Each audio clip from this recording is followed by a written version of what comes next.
Gracias a todos los presentes por acompañarnos en este Update 2025 de ICVA. Mi nombre es Tabata Rivas Giovannini, soy médica cardióloga deportóloga, jefa del Servicio de Rehabilitación Cardiovascular del Instituto. En el día de hoy vamos a abordar las actualizaciones acerca del ejercicio y la miocardiopatía hipertrófica, aliados o enemigos. La miocardiopatía hipertrófica es una cardiopatía genética común, reportada en todo el mundo. Su prevalencia estimada varía si se considera casos subclínicos o clínicamente evidentes. De 1 en 500 para el caso de asintomáticos o 1 en 3000 en el caso de sintomáticos. A menudo se hereda con un patrón autosómico dominante, pero no requiere sí o sí antecedentes familiares de miocardiopatía hipertrófica y hay una distribución equitativa por sexo, aunque hay evidencia en que las mujeres son diagnosticadas con menos frecuencia. Por definición, es un estado patológico en que la expresión morfológica se limita al corazón, caracterizándose por una hipertrofia ventricular izquierda, en ausencia de otra enfermedad cardíaca, ya sea sistémica o metabólica, que justifique su aparición. Se identifica una mutación genética sarcomérica causante de la enfermedad o producto de una etiología genética sin resolver. Y es bien conocido por todos que los estudios de imágenes son muy importantes en su diagnóstico. Se lleva a cabo la evaluación justamente de riesgo de muerte súbita en estos pacientes, de una forma inicial y que se repite cada 1 a 2 años según las características clínicas que presenten estas personas.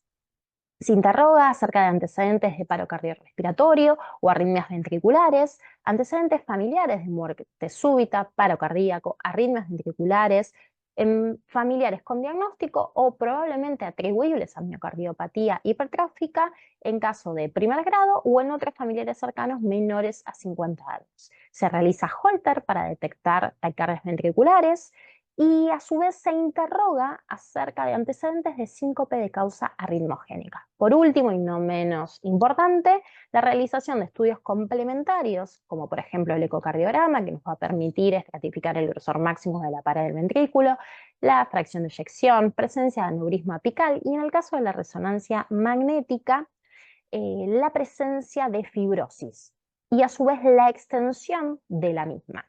Todos estos datos son importantes porque a partir del score de riesgo de muerte súbita nos permite estratificar la posibilidad a 5 años de que estos pacientes intercurran con estos episodios.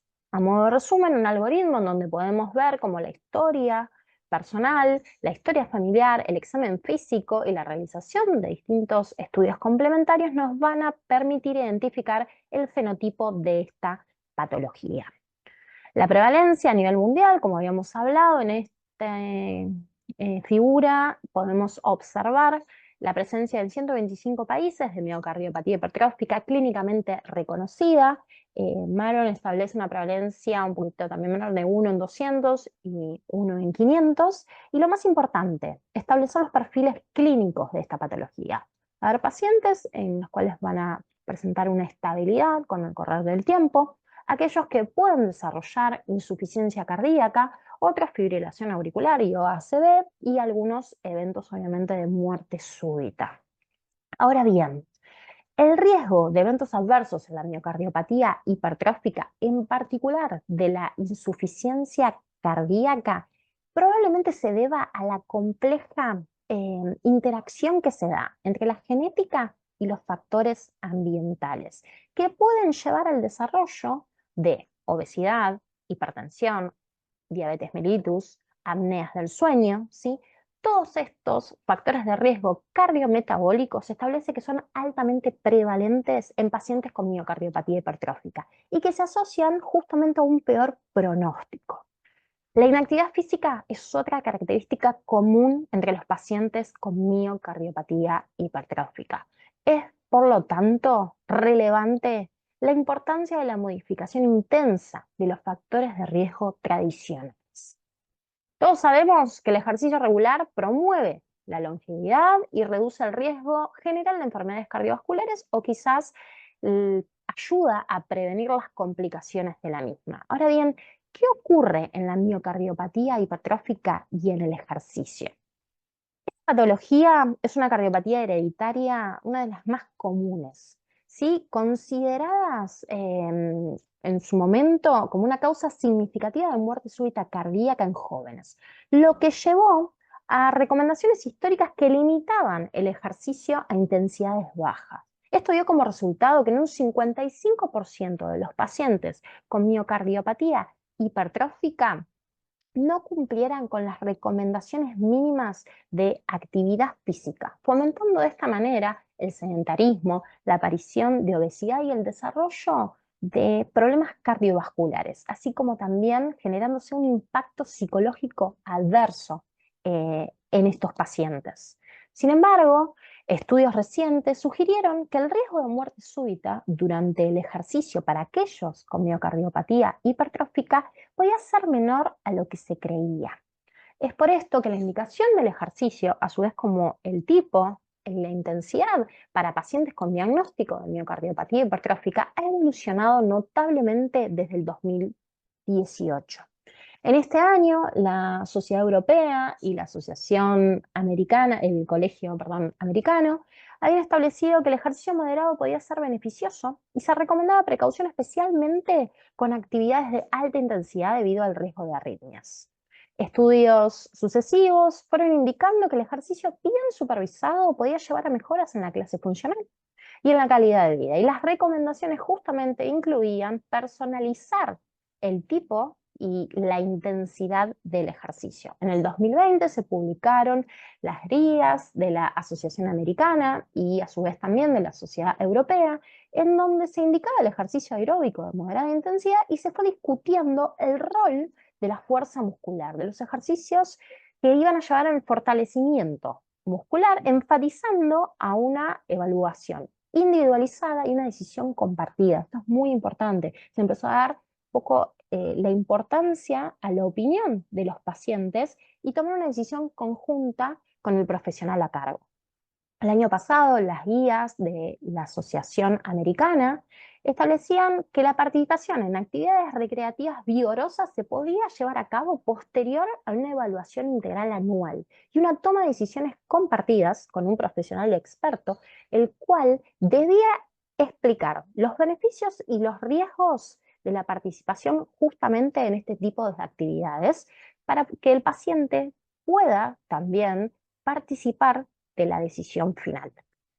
Este año se publicó un artículo por parte de la Sociedad Europea en donde se llevó a cabo un programa de ejercicios de alta intensidad, hasta un 85% de la frecuencia cardíaca de reserva, en pacientes con miocardiopatía hipertrófica, evidenciándose beneficios cardiovasculares y psicológicos y lo más importante, sin un aumento de arritmias. Esto lo vamos a hablar un poquito más adelante, pero antes quiero contarles este ensayo clínico que fue publicado en el 2023 por la revista de la Asociación Americana, en donde se incluyó a pacientes con miocardiopatía hipertrófica de entre 18 y 65 años, se los dividió en dos grupos, uno fue sometido a ejercicio de moderada intensidad y el otro a ejercicio de alta intensidad. Se hizo un seguimiento a 5 meses y se fueron registrando posibles eventos adversos mediante los CDI implantados previamente en pacientes con miocardiopatía hipertrófica y en otros en donde se llevó a cabo un registro de bucle implantable. Las conclusiones fueron que tanto el ejercicio de moderada intensidad como el de alta intensidad eran estrategias efectivas para mejorar la aptitud física en estos pacientes, principalmente al provocar adaptaciones periféricas en el uso del oxígeno. En el HIIT lo que se asoció fue una remodelación cardíaca saludable. No se observó progresión de la miocardiopatía hipertrófica, incluido el grosor de la pared o el gradiente del tracto de salida del ventrículo izquierdo. Y lo más importante a resaltar es que no se observaron eventos adversos graves ni aumento de arritmias ventriculares en el entrenamiento. Es acá donde queremos hacer hincapié. El año pasado, las guías de la Asociación Americana establecieron con nivel de evidencia 1 que el ejercicio recreativo de intensidad leve a moderada era beneficioso para mejorar la aptitud cardiorrespiratoria, el funcionamiento físico, la calidad de vida y por sobre todo para la salud general de los pacientes. En el caso de los atletas con miocardiopatía hipertrófica, se recomendaba una evaluación exhaustiva y la toma de decisiones compartidas sobre la participación deportiva con un profesional experto. Vamos a lo mismo, paciente y médico evaluando riesgos y beneficios y llevándose a cabo una decisión conjunta. En el caso de personas con genotipo positivo y fenotipo negativo, la participación en deportes competitivos se podía dar a cualquier intensidad. Y por otro lado, para pacientes con miocardiopatía hipertrófica, la participación de actividades recreativas vigorosas era razonable después de esta evaluación exhaustiva anual y justamente la toma conjunta con el profesional experto. En el caso de pacientes con miocardiopatía hipertrófica que eran capaces de un alto nivel de rendimiento físico, se podía considerar la participación en deportes competitivos después de esta evaluación conjunta y toma de decisiones con el paciente. Se registra que no era beneficioso una restricción universal de la actividad física vigorosa o los deportes competitivos y por último, que no se debía realizar la colocación de un CDI con el único propósito de incluir a estos pacientes en deportes competitivos. Todo esto llevó a un cambio en el paradigma, en la indicación justamente del ejercicio en pacientes con miocardiopatía hipertrófica. La mayoría de los pacientes podían beneficiarse de al menos, obviamente, el ejercicio de intensidad leve a moderada, de eso no había discusión. Algunos pacientes con miocardiopatía hipertrófica que no tenían una limitación sintomática mínima, eran capaces de realizar actividades vigorosas o deportes competitivos, otorgándose un alto valor personal a la aptitud física y a su vez al rendimiento.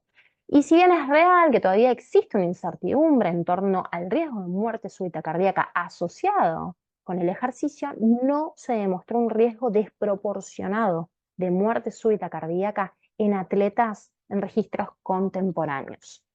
Y ahora sí les quiero hablar del artículo publicado este año por la Sociedad Europea, en donde se tomó un grupo de pacientes con miocardiopatía hipertrófica y se los sometió a un programa de entrenamiento de alta intensidad, el cual fue escalonadamente aumentando su intensidad hasta un 85% de la frecuencia cardíaca de reserva, y otro grupo en el cual continuó con su tratamiento farmacológico habitual.